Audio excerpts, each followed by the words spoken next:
김성환 씨 어서 오십시오. 네, 안녕하세요. 오늘 행가는 어떤 얘기 가져오셨어요? 730 재보궐선거 공식 선거운동이 오늘부터 이제 시작이 되는데요. 오늘입니다. 예. 이번 선거 역시 야권연대가 주요 변수 중 하나로 떠오르고 그렇죠. 있습니다.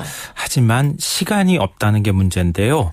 사흘 남은 야권연대 시효 그 행간을 좀 살펴볼까 합니다. 사흘 남은 시효라고요? 네, 그렇습니다. 오늘부터 선거운동 시작인데 왜 시효가 사흘밖에 안 남았다고 말씀하세요? 야권연대가 사흘 남았다는 말씀인데요. 예. 선거는 뭐 7월 30일이지만 예. 선거에 사용할 투표용지는 언제 인쇄하는지 혹시 날짜 아세요? 언제 인쇄합니까? 7월 21일입니다. 사흘 남았네요. 네, 그렇습니다.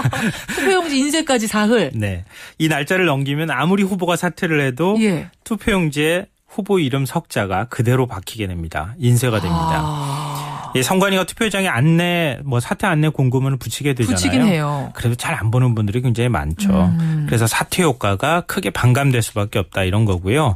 그러니까 통합한 야권 후보 이름만 투표용지에 들어가도록 하려면 최소한 7월 20일까지는 사퇴해야 한다. 그러니까 말씀드렸던 것처럼 사흘밖에 시간이 남지 않았다 이겁니다. 근데 이전 선거 때도 사실은 선거 며칠 전 혹은 선거 전날 사퇴하는 경우도 있었는데요. 네, 맞습니다. 예. 이 현행 공직선거법상 선거일 하루 전에도 사퇴를 할 수가 있습니다. 있어요. 그거에 대한 규정이 전혀 없기 때문에 그런 건데요. 예.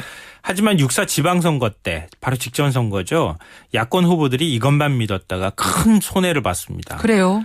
이번에는 사전투표가 25일, 26일이거든요. 예. 그런데 그 지방선거 때 부재자 투표 시절만 생각을 하고 사전투표를 계산에 넣지 않았습니다. 박빙승부니까 야권연대로 단 몇 %만이라도 지지율을 모으면 승리할 수 있을 거다. 이렇게 어떤 믿었던 건데요. 예. 그래서 선거 하루 이틀 전에 사퇴하는 후보까지 나왔는데 사전투표로 그 후보를 찍었던 표가 모두 사표 처리가 됐습니다. 그렇군요. 그러니까 빨리 연대를 하려면 하여튼 인쇄도 하기 전에 하면 더 좋고. 사전투표하기 전에 하면 더 좋고 이렇게 되는 거예요. 예, 그렇습니다. 지방선거에선 사표가 얼마나 많았던가요? 엄청나게 많은 무효표가 나왔는데요. 경기도지사 선거에서만 14만 9천 표가 나왔습니다. 예. 그런데 남경필 후보와 김진표 후보 간의 표차가 얼마나 났는지 아세요? 적었잖아요, 그때. 4만 3천 표입니다. 무효표가 그 4배 가까이 더 많게 나온 겁니다. 그 정도군요. 그러니까 투표 직전에 5%가량 지지율을 보였던 통합진보당 백형종 후보가 사퇴를 했는데요. 하긴 했어요. 네, 사전투표에서 백 후보를 찍었던 표가 모두 무효표 처리가 됐습니다. 그러네요.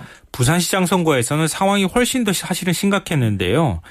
이 서병수 후보와 오거돈 후보의 표차가 불과 1.31%. 맞아요. 2만 표 차이가 났거든요. 무효표는 얼마나 나왔습니까? 부산시장 선거는? 이 무효표가 이 표의 2배가 넘는 5만 4천 표가 나왔습니다. 아하. 이 부산보다 유권자가 서울이 한 310만 명 정도가 많았거든요. 예. 근데 서울은 무효표가 4만 표가 나왔어요. 근데 부산이 무효표가 훨씬 더 많이 나온 겁니다. 그러네요. 그리고 2010년 지방선거 때하고 비교를 해도 3만 표가 더 늘어난 무효표가 나왔는데요. 예. 여기 부산에서도 역시 통합진보당 고창건 후보의 사퇴일이 문제였습니다. 여기도 역시 이제 진보 후보가 사퇴를 하긴 했는데 네. 늦게 했죠. 너무 늦게 한 거죠. 예. 그러니까 사전투표가 시작된 지 한나절 이상 지난 뒤에 사퇴를 했는데요. 선관위가 이게 사전투표가 시작된 다음에 이 사퇴를 했으니까 투표 안내문도 제대로 사실 붙이진 못했거든요. 그래요. 그래서 그 후보를 찍은 표는 모두 사표 처리가 됐습니다. 예. 나중에 이제 투표 결과를 보고 새정치민주연합 쪽의 그 국회의원이 오죽 답답했으면 예. 선거일 6일 전까지는 사퇴해야 한다. 이런 법 개정안을 낼 법만 정도였겠습니까? 그런 얘기가 나올 정도로. 그러니까 아까 말씀드렸던 것처럼 투표 인쇄일, 예. 그다음에 사전 투표일이 25일, 26일이니까 그 이전 감안을 하면 길어야 일주일, 짧으면 야권연대 시효가 사흘밖에 남지 않았다는 얘기가 짧으면 사흘, 길어도 일주일 안에는 뭔가 결판을 내야 네. 야권연대를 하려면 그때 해야 그래야 효과가 있다. 효과를 본다 이 소리세요. 그럼 이 후보들 마음은 굉장히 급하겠어요. 야권 후보들은 지금. 굉장히 급하죠. 급하죠. 하지만 이 급하긴 한데 몸이 잘 안 따라주는 상황입니다. 무슨 말씀이세요? 그냥 그 선거 이기기 위해서만 야권 연대를 하자니 야위란 소리를 듣기 딱 좋은 상황이고요.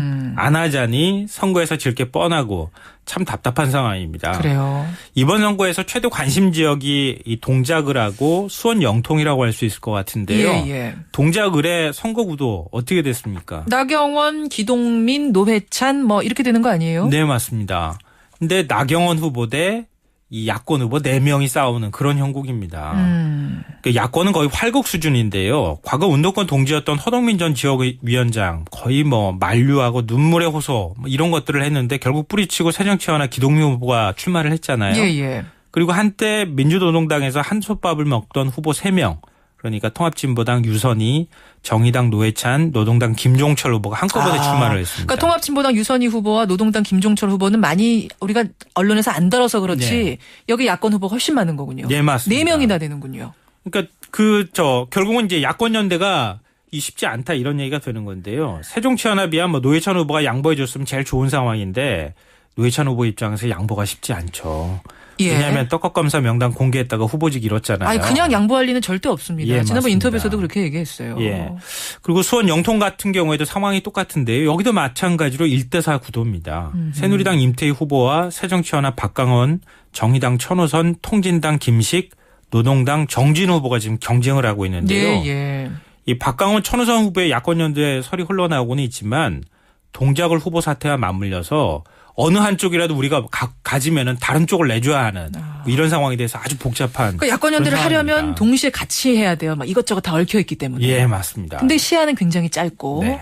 지금 각 당에서는 야권 연대 안 하겠다 또 천명을 한 상태예요. 네, 맞아요. 예. 거기까지 지금 갔는데 그래도 뒤끝은 아직 야권 연대를 뭔가 해야 되는 거 아니냐는 얘기가 계속 흘러나오고 있습니다. 그렇군요. 이래저래 야권 연대가 이번엔 쉽지 않을 것 같습니다. 예. 시효는 짧고. 어떻게 될까요? 오늘 야권 연대 그 복잡한 뒷이야기 풀어주셨습니다. 수고하셨습니다. 네, 고맙습니다. 잠시 후에 뵙죠.